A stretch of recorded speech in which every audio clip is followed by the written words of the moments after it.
من زمان وجاي والإنسان بيسعى لحفظ ذكريات حياته، من زمن اللا صور للرسم بالكهوف وعلى الجدران لصور أبيض وأسود ولحرب شاسعة بعالم التصوير. تاخد بوز وبتفتش على الشخص اللي عنده أحلى كاميرا، هتقدر تنزل صورة مردة على الانستغرام. والمصيبة الكبيرة اللي عنده هيدي الكاميرا، لأن بقضيها بين صور ومحي صور ومحي، وخصوصا إذا عم تصورون بنات. الهدف الأساسي إنه تكون صورة مرتبة. بس دقيقة، شو تعريف الصورة المرتبة؟ وهل هيدي الكاميرا أول كاميرا بالتاريخ صدقا؟ ومين مخترع الكاميرا الحقيقي؟ جيبوا تبوسوا من قرعته. وشو علاقة السحر والصندوق السحري بعالم الفوتوغرافي؟ أصلا شو يعني هالكلمة فوتوغرافي؟ إيه فوت تفلسف علينا بالإنجليزي. وهل فعلا إنه العين بتبعت شعاع على الأجسام اللي حولها؟ كيف آلية عمل نعمة النظر وكيف بيشتغلوا عيوننا؟ حقيقة هذا الفيديو عن عالم التصوير، عالم الكاميرات، وحقائق ما حتتخيل أبدا أنها موجودة. أخبرك كل شيء مونامي، ولكن قبل ما تنسى تشترك بالقناة وتفعل الجرس ليوصلك أي فيديو جديد. وإذا حابب تتابع أخبار القناة فولو على الانستغرام، الروابط بصندوق الوصف. مونامي الدعم منك كتير بفيدني. عمول فنجان نسكافيه وسي تشيز.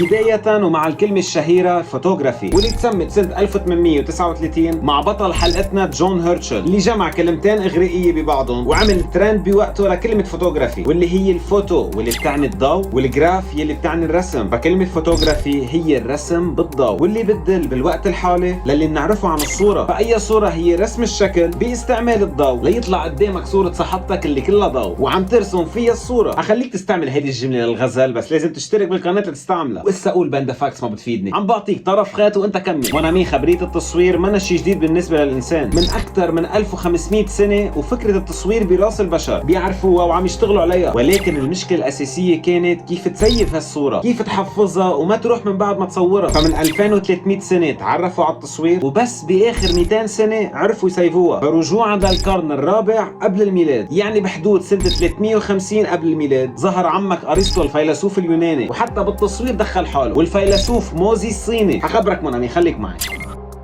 فاكتشفوا انه من خلال ثقب صغير عباب اوضه معتمه، اذا حطيت مثلا قلم تقدر تشوف جوات الغرفه نفس القلم ولكن بشكل مقلوب، وضلوا يحطوا اغراض ويشوفون مقلوبين. حطوا قلوب حطوا قلوب، لحد ما بين العالم العربي الحسن بن الهيثم بحوالي السنه 1010 بعد الميلاد بمصر. واجا الحاكم بوقتها بعهد الخلافه الفاطميه واللي كان الخليفه الفاطمي السادس، فسمع بذكاء حسن بن الهيثم بتشغيل عقله بقوه ذكائه، فطلب ورا عامل بركي بيلاقي له مشكله لفيضان نهر النيل، واللي كانت عامله مشكله كثير كبيره بوقتها بمصر، مشاكل من الناحيه الزراعيه ومن ناحيه السكن. فشرف عمك ابن الهيثم، وعمك ابن الهيثم ذكي ايه بس منه ايرون مان، عم تحكي من حوالي 1000 سنه، فما كان عندهم بعض الامكانيات التكنولوجيه اللي ممكن انها تقدر توقف فيضان مثل نهر النيل. فعجز عمك هيثم، بس بوقتها ما كان فيك تروح لعند الحاكم وتقول له بكل بساطه والله ما قدرت حل لك اياها، ما عندي الامكانيات ولا عندك الامكانيات المطلوبه، والله بطعميك للكلاب بيشنقك بيشرشحك، واذا تسامح معك سجن ابدي. فقال لك عمك هيثم ما عندي الا اني ادعي اني مجنون.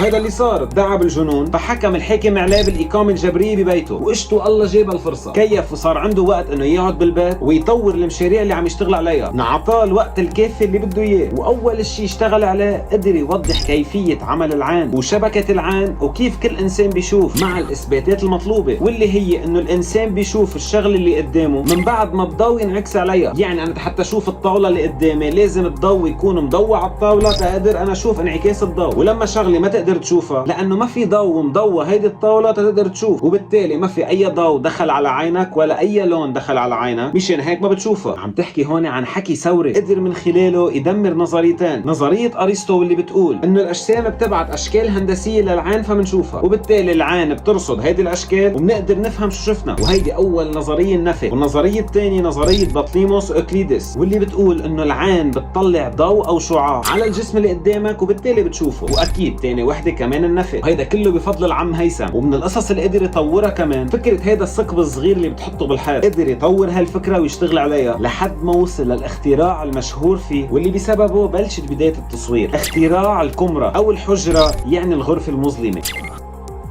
بعصرهم ما كان في مثل هيك انسان. حسن ابن الهيثم حط القواعد الاساسيه بانك تقدر تنقل صوره شغله على غرفه مظلمه، تقدر تشوف صوره هيدي الطاوله بقلب غرفه مظلمه. ومع مرور السنين ولمده 490 سنه ما حدا قدر يعمل اللي عمله حسن ابن الهيثم، لحد ما شرف عمك ليوناردو دافنشي واستخدم الغرفه المظلمه. ما هيدا الرسام بلا مونامي. دقيقه بس، هيدا تبع موناليزا، شو خصه بالتصوير؟ خليك معي. مونامي انك تشوف صورة رفيقك من ورا الثقب بالغرفة المظلمة، هيدا اللي اخترعه حسن بن الهيثم. ولكن انك تسيف صورته كيف بدك تحفظ اللي شفته؟ ما كان في مكنة بتحفظ لك الرسمة بوقتها، فكان الحل بانك ترسمها. فاستعمل دافنشي هالتقنية سنة 1490 ليرسم الصورة وتحفظها بالرسم، ومن خلال استخدام آلة يدوية اسمها الأوبسكيورا او آلة البورتريه، واللي ساعدهم انه يطوروا اعمالهم شوي شوي، فصاروا يقدروا انه يفرقوا ويستعملوا برسمهم فكرة الظل والضوء، والرسم الثلاثي الابعاد 3D، والبيرسبكتيف يعني المنظور للابعاد للاجسام كله بفضل الاوضه المظلمه. يعني اذا في قدامك قلم ثلاثي الابعاد حقيقي ما فيك ترسمه ببعدين، فهالاوضه ساعدت بتجسيد دقيق للاجسام اللي قدامك ومش ببعدين بثلاث ابعاد. وهالغرفه المظلمه ساعدت كثير بدومان الفلك، وهون مش عم نحكي عن الابراج، عم نحكي عن العلم الحقيقي اللي هو علم الفضاء، دراسه الاجرام السماويه والكواكب، وبانه قدروا يشوفوا الكسوف من خلال الغرفه المظلمه. فبدل ما تطلع بشكل مباشر على الكسوف وتنزوي، لان الكسوف بالنظر المباشر بضر العين، قدروا انه ينقلوا شكل الكسوف على الغرفه المظلمه، وبالتالي مشاهدته بشكل اهين وامن. ايه مونامي جيت كنت عم بعمل نسكافيه وتصور. ايه كمل يا خيي، ليك هالزمن تيجي بدك تتصور بتجيب رسام، يعني اذا منزوع عندك حنفيه المي بتجيب كندرجه؟ هي منا منطقيه. انا معك مونامي. مشان هيك طلعت اقاويل وبتقول انه الصندوق الاسود كان عنده استعمالات تانية كمان، سمى كمان بالصندوق السحري. والخبريه بتقول انه لازم الفخذ تبع الصندوق يكون مفخود بقرن وحيد القرن، هاشتاج بديهيات، تيقدر انه يتصرف الصندوق بطريقه سحريه، واللي هي سجن الارواح الشريره فيه. اكيد هيدي احاديث كانت شائعه، ولكن ما في اي اثبات لوجود هالموضوع. فانتقالا لسنة 1727 عرفت البشرية على العلاقة بين الخليط الكيميائي والضوء، وبوحدة من تجارب العالم يوهان شولتز خلط الطبشور والفضة مع حمض النيتريك، ولكن كان عنده أهداف غير فكرة التصوير كلها، فما قدر انه يستفيد من هالاختراع بدومين التصوير. ولكن اجا توماس ويدجود سنة 1801 واستعمل نيترات الفضة اللي ما عرف يستعمله شولتز بدومين التصوير، وحط هالنيترات على قطعة جلد وقدر يحفظ أول صورة تتاخذ، ولكن مش لوقت طويل. تتحفظ الصورة صح، ولكن اول ما ترجع تتعرض للضوء مرة ثانية تختفي الصورة. يعني اذا بدك تتأرج على الصور بدك تقضي الليل كله بس. قربنا شوي من تسييف اول صورة دائمة، وهالموضوع حققه جوزيف نابشي، ما بعرف عشو نابش، سنة 1826، واللي استعمل مادة بترولية لما تتعرض للشمس تتحول لابيض، وهالموضوع بعد وقت محدد. يعني هون بدل ما تتلاشى الصورة كلها صارت تتحول لابيض. تطور اسا شوي، ولكن اول صورة بتاريخ البشرية مسيفة ما بتتلاشى ابدا، مش مثل الاثنين اللي قبل ما بتتلاشى ولكن اخذ تصويرها 8 ساعات. عم تتخيل لتاخذ صوره واحده بدك 8 ساعات، ولكن بالتالي تسيفت بتخصيصها بذات خصوصي، واللي سمت بالصوره الشمسيه. انه هلا ما في حل وسط، يا صوره سريعه نسبيا وما بتتسيف تختفي بعد وقت، او صوره بطيئه وبتاخذ 8 ساعات ولكن بتتسيف. بلا مونامي خليك معي حيوصل لك الجواب.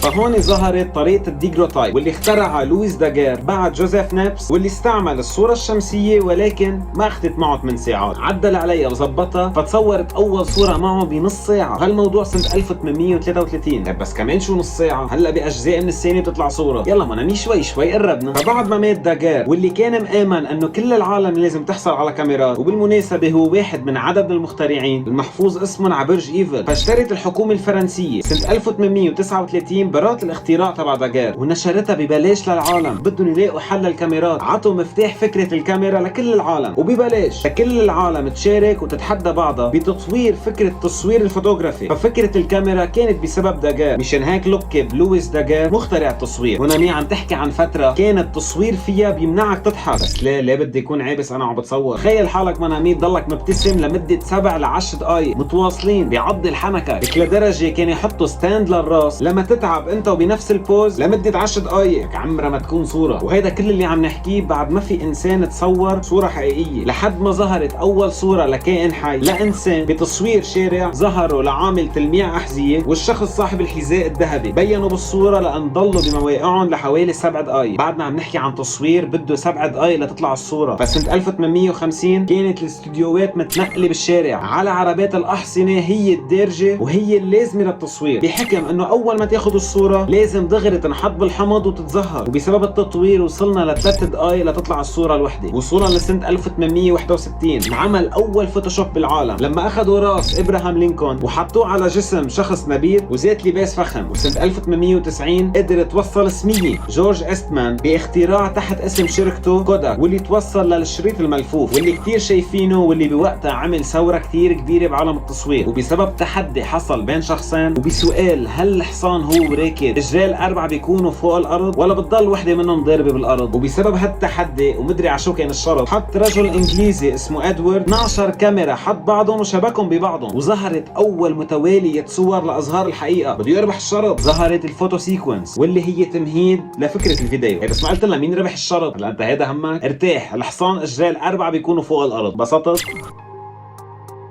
بسنة 1900 ظهرت أكبر كاميرا بالتاريخ بوزن بيوصل ل 420 كيلو، كانت تتطلب 12 شخص ليحملوها و3 أشخاص لياخذوا الصورة. بسنة 1914 وببدايات الحرب العالمية الأولى أول كاميرا بنعرفها وشايفين شكلها كانت للمخترع الألماني أوسكار بانك، كاميرا لايكا. لايكا هالكاميرا لايكا. فلايكا تطورت وصاروا كل العالم يقدروا يشتروها. سنة 1925 صارت متاحة للجميع مين ما كان في يصور. كاميرا ال 35 ملي سمحت للإنسان بالتجول خلال التقاط الصور، صور لأبطال الرياضة وبالحرب العالمية الثانية. وبالثورة اللي ما لها مثيل، ثورة عالم التصوير، صارت عقيد مخترع الكاميرا الرقمية ستيفن ساسون سنة 1957 صورة مسيفة وشكلها كتير حلو وكتير دقيقة بالنسبة للكاميرات اللي قبل، ولكن مشكلتها كانت وحيدة انه ما فيك تشوفها الا على شاشة التي في. فبلشت المنافسة بهيدي الثورة ودخلت اليابان سنة 1986 وطورت الكاميرات اكثر واكثر تتكون دقيقة اكثر، وبالتصنيعات بلش تطوير الكاميرا الرقمية. وبال2000 ظهرت اول كاميرا بالتليفون وتطورت لصارت بكل التليفونات، واللعبة كلها تغيرت. بطل بدك كاميرا واحدة وتليفون وحده، صاروا مع بعضهم وعم تتطور جودة الصورة اكثر واكثر لحد هاللحظة ولحد التليفونات الذكية صار في كاميرات جودتها كتير عالية. والتطور بعده ماشي لان حربه ماشي، فتطور عالم الكاميرات ماشي بسرعة تطور التكنولوجيا. بلحظة صار فيك تصور اي صورة وتشاركها حول العالم. يعني هالتقنية الصغيرة كتير بهالتليفون ما حتعرف قيمتها الا لما تعرف قديش اخذوا وقت لحتى تطوروا الكاميرا. واحلى صورة بتاخدها لما تتصور مع الباندا فاكتس، بتلاقي الضوء عم بيضرب من وين ما كان. فما تنسى تحضر تصوير كل الفيديوز اللي قبل وتنطر تصوير الفيديو اللي جاي. اشترك بالقناة، فعل الجرس ليوصلك اي فيديو جديد، وبشوفكم بالفيديو الجاي.